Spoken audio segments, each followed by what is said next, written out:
Well, good morning.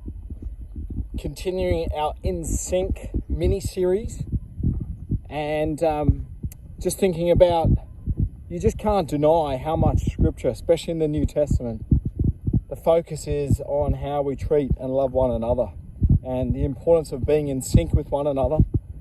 And I really focused in on the back end of Romans, 16 chapters, but the real back sort of quarter of that book is a real focus on how we should treat one another. And it obviously was serious to Paul, the importance of the one another's, because he thanks 36 different people in the last chapter. But before that, he really, if you look at chapter 14, there's a real focus on being at peace with one another, and it actually says to seek things that bring peace and mutual upbuilding. And if we're not careful, and you can read it for yourself, we can start quarrelling over opinions. And I think that's a real key word, opinions. We're not talking about truth. But we can quarrel about what foods we can eat. We can quarrel about what day we should worship. We can quarrel about how the end's going to happen and whether the earth's flat, whether it's a globe. We can quarrel about so many different things. And Paul's trying to say, guys, just avoid that stuff and just focus on loving one another, being at peace with one another, and what builds one another. And I believe that should be the focus of our heart. And I'm guilty so many times of maybe wasting energy trying to change someone's opinion. Now, if it's truth, that's different. But it actually says, in Romans 14, Paul says, just watch out that you're not putting a stumbling block in the way of someone. And we've got to be so mindful, I believe, as Christians, how we treat one another. Is it actually helping or is it hindering? And I want to say, side note, that Jesus was actually spoken, and they said for some he's a stumbling block, but for others he's a cornerstone. And so I know that just the truth of the gospel, the truth of scripture can be a stumbling block.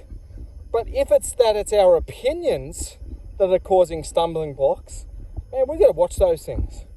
And I just think it's a great reminder, especially for the church, because outside of the church walls, a lot of people think we're mad. They think we're brainwashed.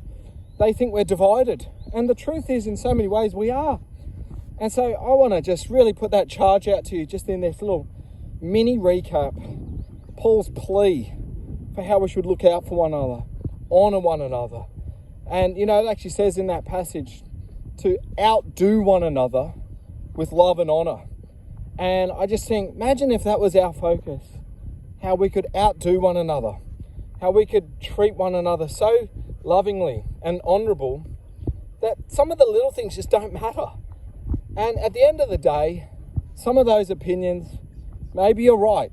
The Bible doesn't say you can't have an opinion. I think that's great, have an opinion. But man, for goodness sake, don't be arguing and fighting over and dividing over opinions. And I shared the example, and I'll close on this.